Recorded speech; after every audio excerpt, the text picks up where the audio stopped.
Selamat pagi sahabat-sahabat di dalam Tuhan. Penulis Amsal 26 ayat 14 yang berkata, seperti pintu berputar pada engselnya, demikianlah si pemalas di tempat tidurnya. Ini satu gambaran, satu ilustrasi yang disampaikan oleh penulis kitab Amsal. Bahwa orang yang malas itu digambarkan seperti pintu yang berputar pada engselnya. Nah, ini penting sekali. Sebagai sahabat-sahabat di dalam Tuhan, saya mau ingatkan, jangan pernah kita menjadi orang-orang yang malas. Orang malas yang tidak melakukan aktivitas sebagaimana yang Tuhan kehendaki. Bahkan Alkitab juga berkata, hai pemalas, pergilah kepada semut, belajarlah lakunya. Orang malas ini selalu mendapat sorotan yang luar biasa di Alkitab.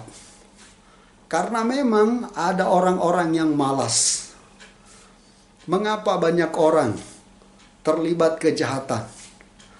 Karena kadang-kadang cara berpikir mereka ingin yang praktis. Mereka tidak mau berlelah-lelah. Contoh, ada orang lebih suka nyopet daripada dia bekerja. Nah, ini adalah gambaran contoh orang yang malas. Sahabat-sahabat di dalam Tuhan, jangan pernah malas. Tinggalkan semua kebiasaan buruk. Saya mengatakan malas itu adalah kebiasaan buruk. Dan kalau kita terus pelihara kemalasan, bukan saja kita menjadi miskin, tapi kita akan menjadi masalah bagi banyak orang, bagi keluarga, dan bagi banyak orang. Hari ini kita berubah. Kalau kita juga mulai bermalas-malasan, kita mau berubah. Apa yang kita bisa kerjakan di rumah, kita kerjakan.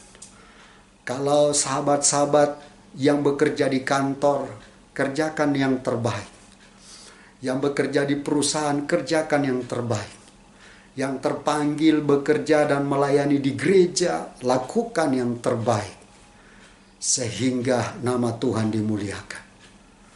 Dan orang yang rajin itu tidak akan pernah kelaparan. Dibanding dengan orang yang malas, pasti lebih cenderung mengalami kelaparan. Karena itu, kita harus punya tabiat yang rajin. Generasi kita tanamkan sikap kebiasaan yang rajin. Dorong mereka untuk rajin belajar. Dorong mereka untuk rajin membantu orang tua di rumah. Dorong mereka untuk rajin berdoa. Rajin membaca firman Tuhan. Rajin beribadah. Dan inilah kehidupan yang Tuhan mau. Tuhan tidak pernah suka dengan orang yang malas.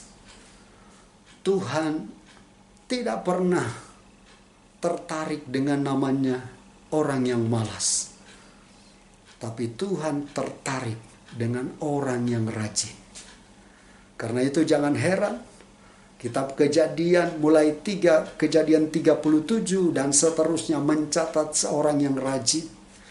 Namanya Yusuf, maka Yusuf sangat-sangat diberkati Tuhan. Demikian juga kitab Kejadian mencatat seorang yang bernama Ishak. Dia seorang yang sangat-sangat rajin.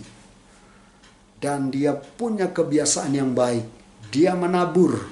Dan Alkitab mengatakan dia diberkati, dia menjadi orang kaya, bahkan semakin hari semakin kaya. Kenapa? Karena dia rajin. Selain dia rajin untuk bekerja, dia juga rajin bertemu dengan Tuhan. Saya mau dorong sahabat-sahabat semua. Kalau hari ini engkau sudah rajin untuk bekerja, saya mau dorong supaya sahabat-sahabat semua juga boleh rajin di dalam Tuhan. Rajin berdoa, rajin baca Alkitab, dan juga rajin melayani. Dengan demikian, maka Tuhanlah yang dimuliakan. Dan Tuhanlah yang mencurahkan berkat-Nya melimpah dalam kehidupan orang-orang yang rajin. Maju terus, jangan menyerah kalau apa yang kau kerjakan belum ada hasilnya. Satu ketika Tuhan akan buat berhasil. Hamba berdoa untuk sahabat-sahabat di dalam Tuhan. Tidak ada seorang pun yang menjadi orang yang malas. Tapi biarlah kami semua tampil menjadi orang-orang yang rajin. Orang-orang yang diberikan talenta, kemampuan, hikmat, dan pengurapan. Sehingga kami boleh membawa harum nama Tuhan. Di dalam nama Tuhan Yesus. Amin.